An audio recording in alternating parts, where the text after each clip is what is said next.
இல்ல இருந்த ஆதாரத்தை காட்டி நேரம் பாகிஸ்தான் கொண்டாடி இருப்பாங்க. அப்படி எந்த ஆதாரமும் இல்லையா அப்படின்னு பாஜக சார்பா சொல்லப்படுது.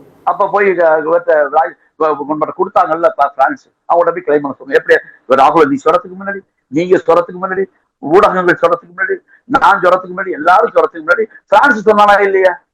அமெரிக்காவுடைய பாதுகாப்பு அமைப்பு செய்தி வெளியிட்டுச்சா இல்லையா? அப்ப அங்க போய் கிளைம் பண்ணுங்க. நீங்க ராஷ்டிரம், நீங்க வந்து நான் யாரையும் விட மாட்டேன்னு சொல்றீங்க. ட்ரம்ப் உட்காந்துக்கிட்டு நான் வந்து பேசி ஃப்ரெண்ட்ஷிப்பா இருக்கும்போது உனக்கு யாருமே தரமாட்டேன்டா, அதனால நிறுத்திடான்னு சொன்னேன், அதனால நிறுத்திட்டாங்க 2 பயிர்களும் அப்படின்னு அவர் பேட்டி கொடுக்குறாரு. இன்னைக்கு வேற மறுபடியும் கொடுத்திருக்கிறாரு. கிட்டத்தட்ட 7 முறை சொல்லியிருக்காரு அந்த பேட்டியில. 7 முறை 4 முறை சொல்றாரு. ஒரு தரத்தோட நிறுத்தலையே. அதுக்கு யாரும் பதில் கொடுக்க காணுமே. எனக்கு அது இல்ல சார், எனக்கு முழு காஷ்மீர் எனக்கு வேணும், இந்த நாட்டுல இருக்கணும், அதான் என்னுடைய வேலை, அதைத்தான் நான் எதிர்பார்க்கிறேன். நான் பெரிய மிலிட்டரி வச்சிருக்கிறேன், வச்சு அந்த மீட் எடுங்க, கேடு. முழு காசுமே நம்மகிட்ட இருக்கும்போது ஒரு பார்ட் அங்க போயிடுச்சுன்னு சொன்னா நமக்கு இழுக்கு. இவ்வளவு தூரம் போர்ல போய் நம்ம மக்களை எல்லையில, இப்ப இந்த போர்ல வளர்ந்த 26 இல்லாம பல தடவை இங்க வந்திருக்கிறோம்.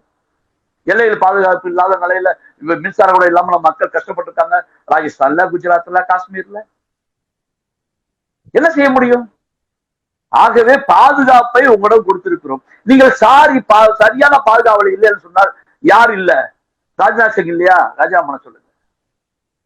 உளவுத்துறையை பார்க்கக்கூடிய அமித்ஷா இல்லையா? உள்துறை அமைச்சர் இல்லையா? ராஜாமன சொல்லுங்க. வெளியுறவுத்துறை அமைச்சருக்கு ஜெய்சங்கர் சரியான கிட் இல்ல, உளர்வாயி அல்லது எதிரிக்கு சாதகமாக நடந்து கொண்டிருக்காத அச்சம் எழுகிறது, சந்தேகத்தின் படியில பொறுப்படுத்த ராஜாமன சொல்லுங்க. இது இல்லாம ஒரு நாட்டுடைய பாதுகாப்பு உங்க கையில கொடுத்திருக்கிறோமே, ஒரு நாட்டுடைய இறையாண்மை உங்க கையில இருக்குதே. இந்த நாட்டுடைய இப்ப ராணுவத்துடைய பெயர், அவங்களுடைய தியாகம், அவங்களுடைய உழைப்பு, அவங்க சொந்தமா இயங்க விடணும், அவங்க பார்த்துக்குவாங்க. நீங்க ஏன் போய் தலையிடுறீங்க?